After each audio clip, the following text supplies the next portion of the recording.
Welcome to Beauty and the Gi, the podcast about jiu-jitsu and life. I am Jen Edds, a white belt full of curiosity and questions about all things jiu-jitsu. And I'm AJ Klingerman, a Brazilian jiu-jitsu brown belt, still obsessed with jiu-jitsu. So on today, we have Miss Rachel Casias, absolutely one of our favorite black belts, maybe the one that we mentioned the most on the podcast for sure. Most definitely. Most definitely. Rachel, how are you today? I am doing well. And yourself? I'm good. Why are you on the podcast today? I'm sure I'm on the podcast for a couple of reasons. Probably because I'm teaching at the Role Models 2021 camp. Yes. In June 11th through the 13th, right? Yeah, nice. Yep. The dates, right? Look at you. I'm teaching Friday night, which is a change for most of y'all because I normally teach on Sundays. So we're going to get it started and get everyone worked up and get a good workout in Friday night. Yeah, I'm excited. I think it'll be a good way to just get after it. I'm looking forward to that. I think that'll be a fun Friday night. Absolutely. Especially, we have the workshops on Friday. So there's a lot of, sitting in chairs and taking notes and, that kind of stuff, which is great. But it'll be nice to have you kind of pump us back up. So. And basically kill us on the first night of camp. We're not trying to scare people. There will definitely be some sweating involved. Yes. Yes. Yeah. That's what we need. It's good for us. Not to scare anyone off of night one. I've been told, though, that I'm kinder and gentler in my old age. So I'm a delicate flower. We will be the judge of that. Everyone laughs when I say that. I mean, it's just a cactus.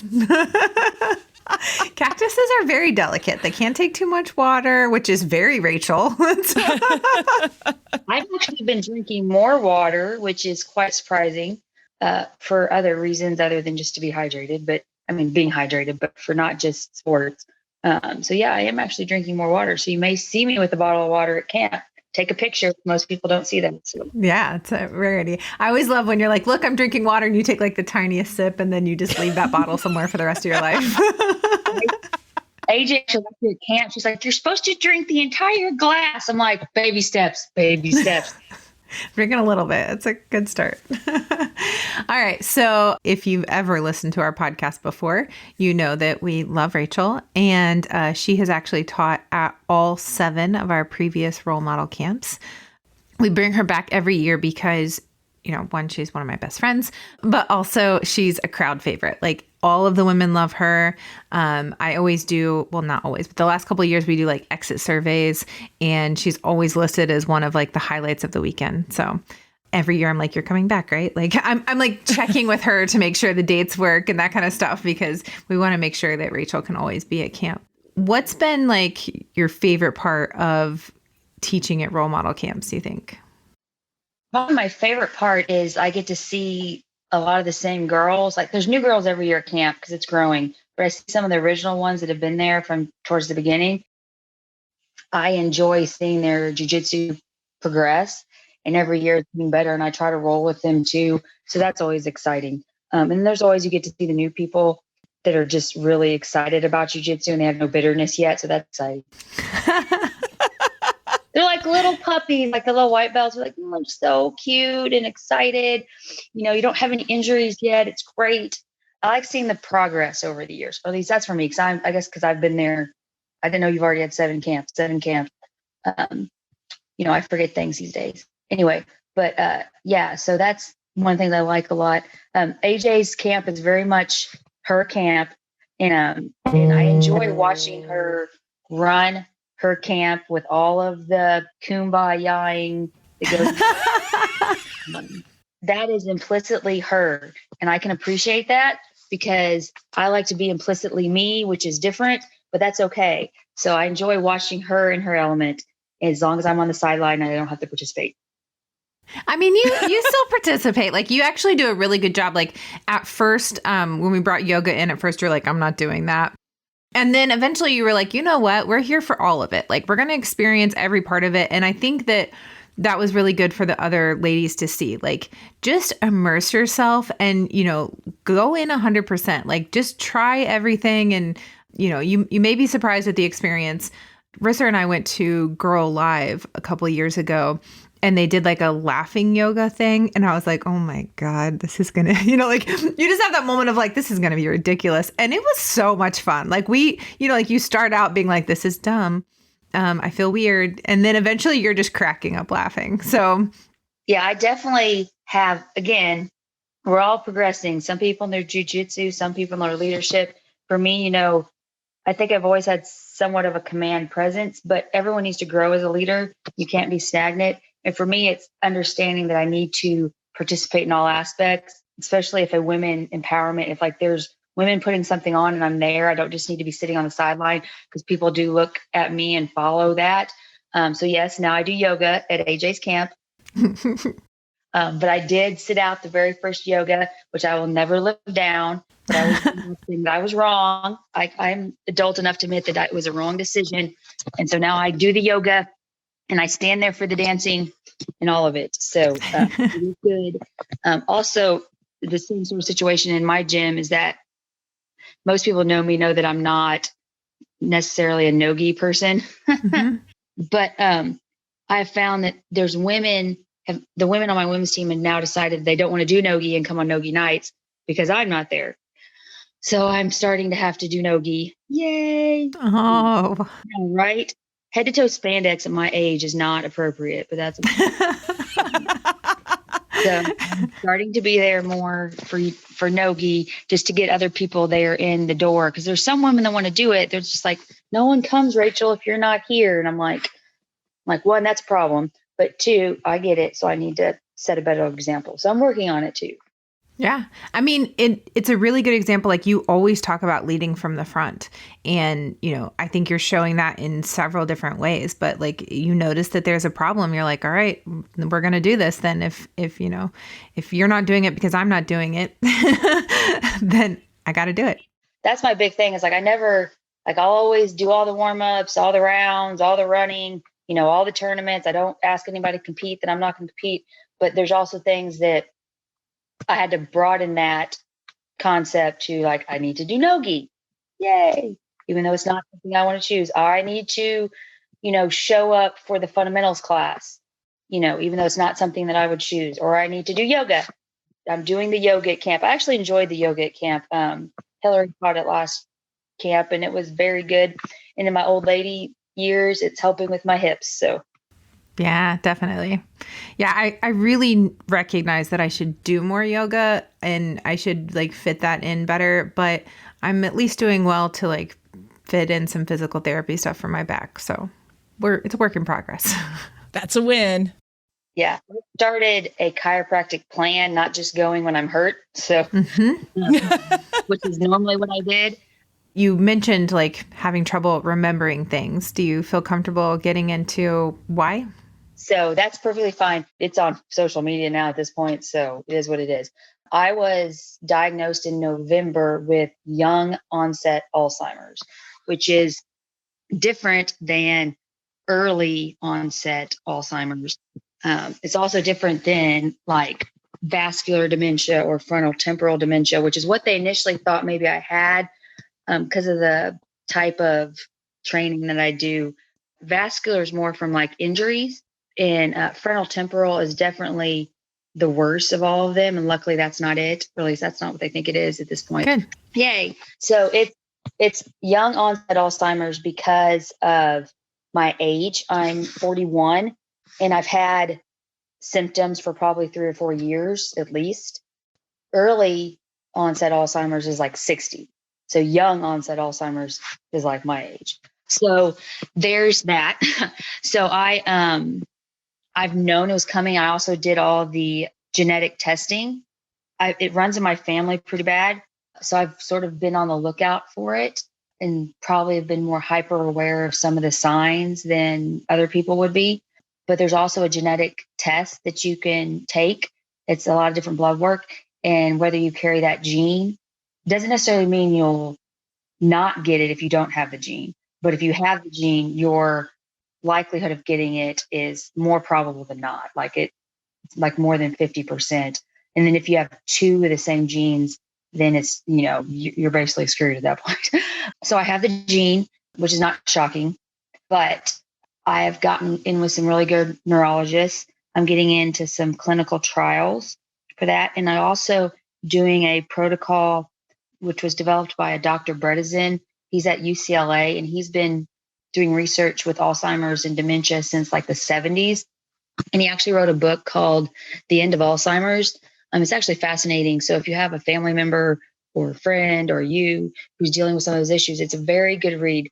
So the middle of that, it's very sciencey. So you got to get through a lot of that, talking about the nitty-gritty science part of it. But if you can get through that and to the end of it, it's a really good book. He is basically one of the first people that says, like, look, there's not one cure to Alzheimer's. There's just not. There's several triggers, and they've identified 36 different things that can cause Alzheimer's, which is a lot. And so the protocol is basically recoding and addressing all 36 of those issues. So it's a lot. There's a lot of different paths for diagnosis and like the prognosis and different things. Initially, one of the doctors I went to said, when we were trying to determine the type of Alzheimer's or dementia that I had, they're like, it may be 5 to 7 years is a prognosis. And I was like, well, that's not great. But now that it's young onset Alzheimer's, it is, it will eventually, if something else doesn't, it will kill me. Right now, there is no cure for Alzheimer's, period. There is medication that they give that's not very helpful. However, the work that Dr. Bredesen's doing out in UCLA has had a lot of success in sort of turning it back a little bit. Again, it's very technical and very involved. But if anyone is interested in that, again, The End of Alzheimer's is his, like, what I would say, regular, civilian book that's not like a medical journal. And it sort of breaks it down really well. So there's lots of things I can do. I'm hoping to start a clinical trial in June at Vanderbilt and get in with them. But there's things as far as diet, nutrients, vitamin. There's lots of stuff you can do outside of just taking medication, because right now most of the medications aren't very helpful. They don't do much. So it's really sort of a day-to-day process of what works best for each individual, that you really need to treat Alzheimer's on an individual basis. There's no one cure for it. And we're just taking it day to day. And right now, I could live another 30 to 40 years. At that point, I'll probably be able to hide my own Easter eggs, but it just depends. Like right now, I have days that are better and days that are worse as far as my memory. I have started recognizing that I have some what's called facial blindness, which means I can look at someone and I don't recognize them, which is somewhat unnerving, but that's one of the newer symptoms. Most of my symptoms include clearly memory loss, but things you wouldn't normally think about either. Like I couldn't remember how to get to my kids' school. I couldn't remember which way to drive to get there. And I've been there 2 days or twice a day for 5 years. That's when I really went to the doctor and said, okay, I can't manage this anymore. Something's wrong. Things like I'll forget how to spell. I'll be writing a word and just spell it totally incorrectly. That's frustrating, especially from someone who I would consider myself an academic. So that's frustrating. I have trouble sometimes pulling words by I can feel it in my brain and I know what I want to say, but I can't find the word that I want to say. And that is getting more common. So that's a little bit difficult. Right now, though, one of the things that I haven't had any motor skill loss or anything. So that's good. Like muscle memory is great and everything. And there are days that are better than others. Late in the afternoon is when it starts to get worse, I've noticed, which is normal for sundowning is normal. And sleep is a thing that's really changed for you. Like I'm one of those people who want to go to bed early and get up early, and I can't sleep. Like I'll go to sleep and I'll wake up 5 or 6 times and I can't stay asleep, which is common as well. But that'll force me then in the day, I have to nap during the day, which is frustrating for someone. I used to be I got to be productive. I got to get this done. So now I have to take a nap, and it's okay. My husband, we worked on being all right. Like I got to lay down regardless of what we're doing. I have to lay down. And it's not like I'm like, oh, kind of asleep. I'm like, I'm out hardcore for at least an hour to 2 hours, like drooling, mouth open, sleeping. which is good because I need it. And sleep is one of the first things in Dr. Bredesen's 36 things is that you have to be able to sleep well especially for my Alzheimer brains to be able to work. So I'm trying to focus on that being better. So that's one of it. So, and you mentioned nutrition, and it's always been kind of a running joke, right? That Rachel's nutrition is not the best. So how has that, I assume that you've tried to clean up your diet some. How's that gone? That's one where the water's coming in, but two, one of the things that can speed up Alzheimer's is inflammation, which sugar leads to inflammation. Well, that's one of the things they think can cause it. Again, we've been studying Alzheimer's for 100 years, and we still don't have any definitive answers really, which I wasn't aware of until I really started digging into all the research. Yeah, so I've cleaned up my diet, focusing more on really healthy meats and fruits and vegetables. Again, though, I drink less soda right now. I'm not saying I don't drink any because I can't. That's a big lie. But it's definitely, I'm trying to watch the sugar intake, and especially in the evenings before bed and stuff. There is what they recommend is called a Flextarian diet or Flextarian, which also has to do with sort of fasting in there too. So, normally only eat between like 12 and 8. And I've done some like intermittent fasting as well before. So it's actually not that hard. I'm not doing that right now, but hopefully maybe I'll integrate some of that into it. There's just a lot of stuff to add into your life with this protocol because there's 36 different things. So you just sort of start with a few and you keep adding it. But yeah, I have cleaned up my diet. Everyone will be so excited about that. That doesn't mean I don't eat what I shouldn't sometimes. But for me, the hardest thing clearly is the sugar, which can lead to the inflammation, which can lead to my brain not being able to talk like it's supposed to. So something I thought was amazing, interesting, all of the things is that you were saying so you told all the girls at your camp, you told all those ladies about your diagnosis and everything.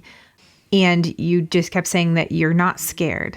How I'm just so curious, how can you say that you're not scared?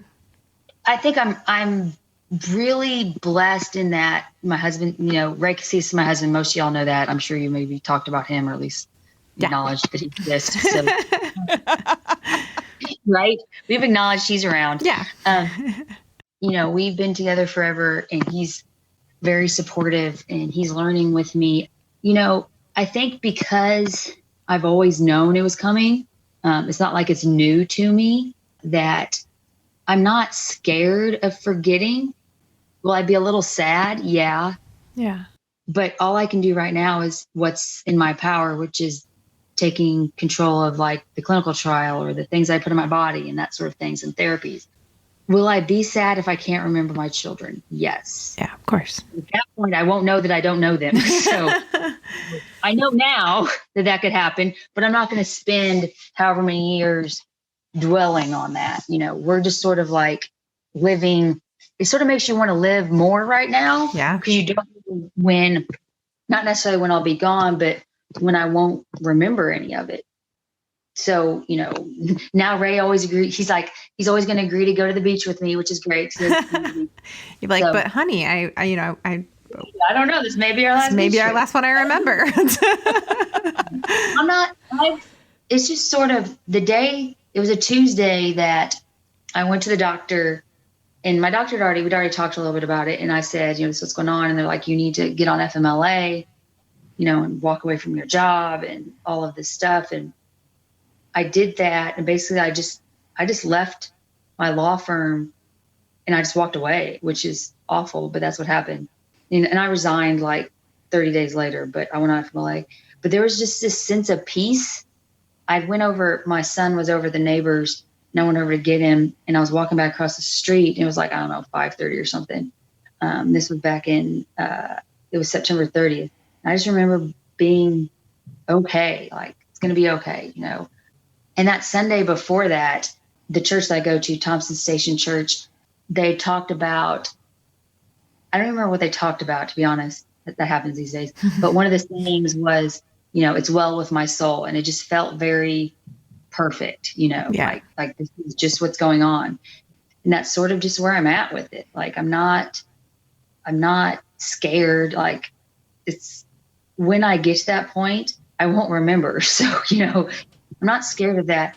Do I get flashes of sadness? Sure. Yeah. But that sort of pushes you more just to enjoy the moment. So that's where I'm at with it. Yeah. I'm doing more jiu-jitsu. And like I said, I ended up resigning from my law firm, and I am living the jiu-jitsu dream, I guess. I don't know. I'm homeschooling my kids right now till they get back into regular classrooms till we pivot back to in-person. So Yeah. Yeah. Rachel had messaged me a week or so ago and was like, so now, what do I do with my life? And I was like, I think you should try jiu-jitsu. I think you'll really like it. I really think you're just going to have like a thing for it. She might be good at it. I know, right? I might be good at it. The funny thing is that I'm just as busy now. I'm like, how did I practice law? I'm just as busy. One, because my kids are at home right now, so they go back in person next week. But it's like, we got to do this and we got to do that. And I am helping more at the gym. Our amazing gym manager, Angelina, give a shout out to her, is down in Biloxi, Mississippi for one of her classes for the Air Force. She's an Air Force reservist. And she's in Biloxi right now for like 12 weeks. And I'm managing to get through the first week without her. And I realize how much she does and how much I don't know about what happens at the gym. I'm very poorly filling in for her shoes right now. So one thing I am excited about, though, is, like when you were talking at camp, at your camp at Girls Gone Gi, was just how much more, you wanted to share the information that you have of jiu-jitsu. Talked about potentially doing an instructional, which I'm super excited about. That's exciting. Yeah. So AJ had asked, I don't know, last year sometime, or even before that, probably do a DVD. Yeah. Let's do it years. And I'm like, no, I don't have time. Why? I don't understand. I'm like, I don't want to do a DVD. And then now I'm like, well, I guess I can't use I don't have time. But also, yeah. So this is going to sound really kind of morbid, but I'm like, I just want to get all the jiu-jitsu knowledge out of my head before I don't remember it. Yeah. Let's just be honest. So, and it's not like you have a timeline. It's not like they're like, oh, you have 7 years before you'll forget, Yeah. So that's one of the things is I really want to help teach some more, and not just teach, but really one-on-one fix some people's jiu-jitsu. So when I'm rolling with them, when I see them rolling, I'm really taking more of an effort to be like, yeah, stop. That's wrong. Well, not wrong. It could be better. Sort of thing. And so that's exciting for me. And then I have the time now, and I have the mental energy, which sounds really weird since I have Alzheimer's, but I'm not trying to juggle practicing law because I was a litigation attorney. I don't have to worry about that in my head. Like that's all brain dumped out, so I can be like, okay, let's fix this jiu-jitsu while in the back of my head I'm not thinking, oh, I need to finish this memorandum of law. Yes, I'm on a podcast. I said and figured it out. Yeah, so I'm excited about that. And I'm going to be doing some more teaching, even though COVID's, whatever, in full swing. We're still going to do some more teaching. I do think I'll run our Girls Gone Gi camp, my camp, towards either the end of the summer or in the fall, since AJ's doing hers in June this year. So we'll do ours a little bit later. The moment you're like, I'm going to do this, at some point I'm like, let's get it on the calendar. What are we doing? I know, right? He's always like, do you know when you're doing that? I'm like, dude, I don't know what I'm doing next week. And I forgot what I did yesterday. So like the last camp she did, she was like, I think I'm going to do one. And I'm like, how about 6 weeks from now? That's plenty of time. Let's do this. He literally was like, we're going to do it in November. And I was like, that's next month. And she's like, great. Yep. We got it on the calendar. I was like, oh, okay, cool. But it turned out amazing. You had full house 50, there. Yeah. She likes to get a hold of people's calendars. I can attest to that. Right. AJ's very much a calendar person, which right now I am too. And I've always been a calendar person, but AJ's like a year out in advance calendar person. Yeah. Yeah. So that's what I have it's like a calendar, but it's also like a planner journal book that I carry around with me because I have to write a lot of things down. Let's just be honest. We could have a conversation and literally 10 minutes later, I won't have any memory of it, which is frustrating. My husband's gotten used to it, though, a little bit more. It's frustrating for me. The other thing is, though, you never know what memory is going to stay and what memory is going to leave. Like, it's frustrating not to like my brain, how does my brain decide what's important enough for me to remember, but the other stuff that's not? And right now, so most of it is short-term stuff. Like, so I forget what I did this morning or what I said or what I did yesterday, those sort of things. But I can remember all my math multiplication tables, from second grade that I'm helping my daughter with her homework, So that's what's weird, is because there's no rhyme or reason to it right now. But push it. Notice you won't have to cut out any beeping this one, but you might have to cut out all of my child. It's so odd. I mean, I already just keep the beep loaded, like preloaded now. And I learned that from you. So thank you. The funny thing is that people have said since I retired or resigned, whatever, left the practice of law. Now, I'm licensed to practice law, and I could still be practicing law. I voluntarily chose to walk away because I didn't think I could litigate at a high level, and I didn't want to litigate and not be good at it. So I chose to walk away. I could still be practicing, especially if I was going to do some transactional stuff or anything else, but I'm choosing not to.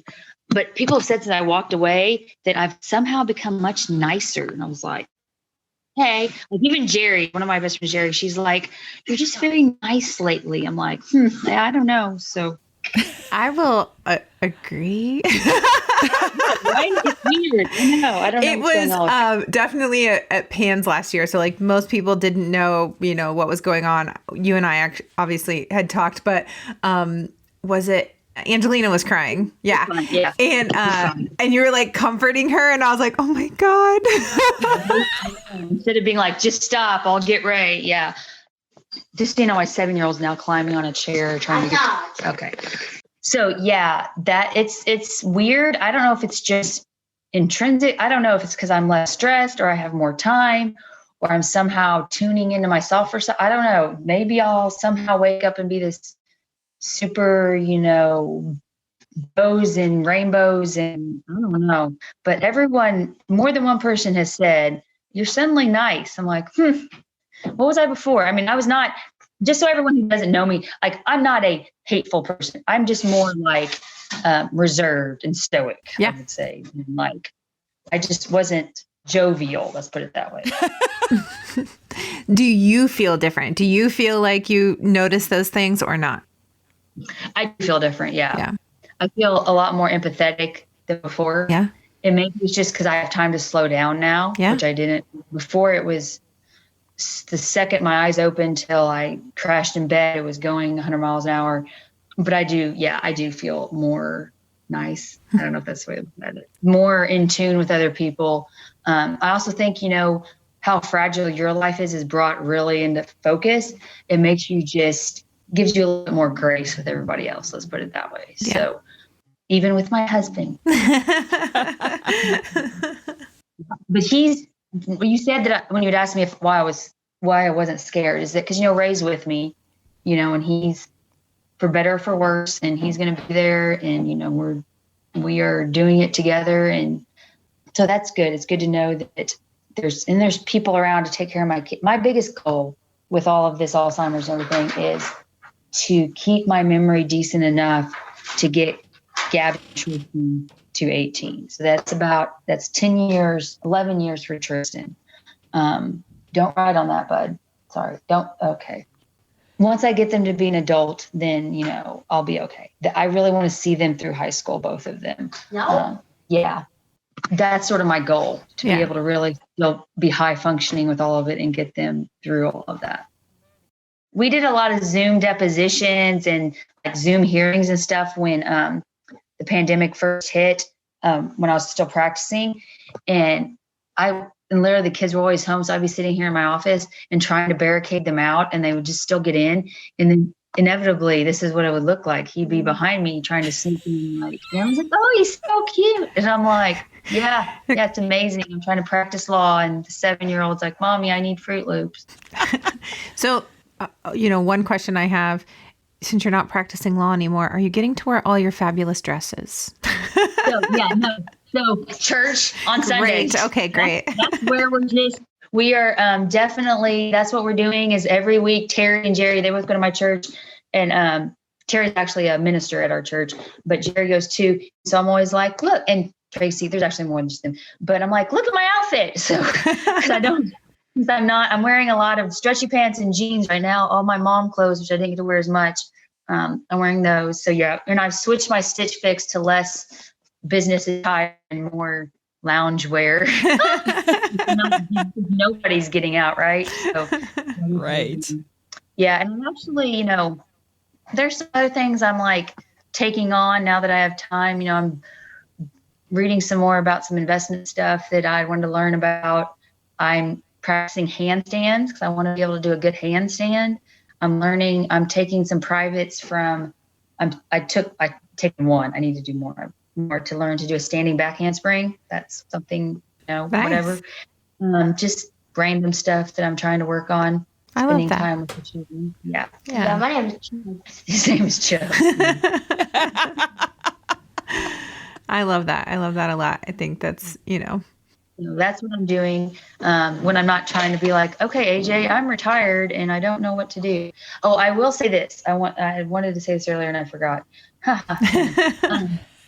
So the funny thing is I'll make some jokes like when I'm teaching and a couple of people laugh. The others are like, oh, and I'm like, no, it's funny. You can laugh. I'm rolling with it. Right. It's cool. Like I'll be like, this is the only technique I remember. So that's what we're doing today. And they're like, I'm like, I'm joke. It's a joke. Calm down.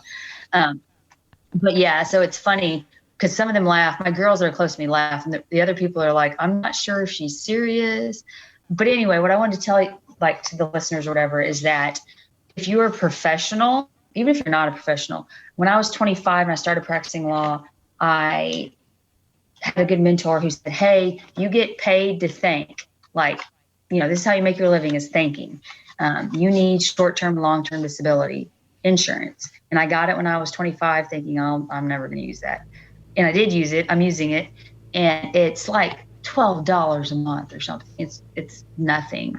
And my situation is different in that I may not ever come back off of it. I don't know. But it's phenomenal to have and if you have a life-changing issue, it makes it easier to make the transition so you're not worried about bills and, So my short-term and long-term disability, just as an example of mine, it kicked in the day I took my FMLA. And since I'm not practicing law, my disease affects my ability to practice law. So it's not most of the long-term insurance, disability insurance say, if you're not able to do the job you were doing. So like clearly I can, clean or whatever, but to practice law. And so most of them provide like 60% of your salary, but it's non-taxable. So, if you generally pay 25 to 30% in taxes anyway, you're not losing that much. And I've just been trying to tell everyone like my age, like if you don't have long-term or short-term disability insurance, you really need to get it because it will definitely help, which has allowed me to just walk away and focus on trying to get better or at least slow it down. So it's a good thing to have, but 25-year-olds don't think about that. Right. And probably 40-year-olds don't think about that because most of my people my age aren't thinking, oh, I can't work. Most people are like, I'm going to work till I'm 55, 60, 65, whatever. And that was always my plan. I should be at the peak, going up the peak of my career right now. And I just walked away. So that was a little hard to deal with, but it made it a lot easier not having to worry about how am I going to pay the mortgage, sort of thing. So it's good. Right, Chubbs? Yeah. I'll be right back. The furnace kicked on. I got to go turn it off. I can't wait to come back and listen to what I missed when I ran upstairs. I have a funny story, which I don't know if it belongs on the podcast or not. Like, where would we put it after all of this? But I've become friends with this girl, Rachel, a different Rachel, obviously. And she got her hair dyed all these pretty colors. And I, was like, oh my God, I love it so much. And she's like, all I can hear is Rachel Casias' voice going, I hate your hair. So you've never met her. I've never met her. And this is what she thinks about. Day, hopefully we'll meet her and then I can say it in person, but that stuff's growing on me now. So I'm still very much like Ralph Lauren, Banana Republic, Yeah. The purple hair is growing on me for some reason. Well, I do believe she will be at camp this year. So I'll make sure to introduce you and you can tell her you hate her hair in person. That's probably like a story that you put like after the end thing or something. So, all right. Do we have any other questions? I would just like to say, if anyone, again, you always say at the end of this, like, I'm not much of a social media person. I'm not. Like, apparently I do have an Instagram. Yeah. I don't really know what it is. But I am on Facebook. So if people are wanting some information about camps, my camp or your camp, or about coming in and training, because I teach a free women's class every Sunday at 12, and it's huge, and a big open mat right afterwards. They want to come and visit. It's always open, always free. Come in and train. And we'll have links to all of that in the show notes. Great. And I really think that gives us an on the mat tip and an off the mat tip. Like off the mat, get short-term and long-term disability. On the mat, go train with Rachel. There we go. See, look at that. Perfect. Jen, where can we find you on social media?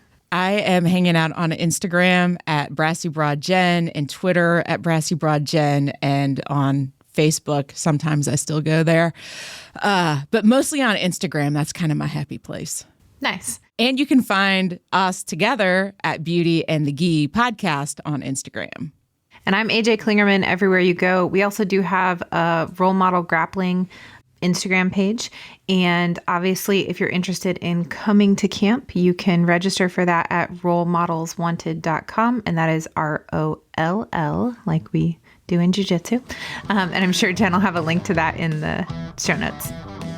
Of course. Thanks for listening, and we'll see you on the mat.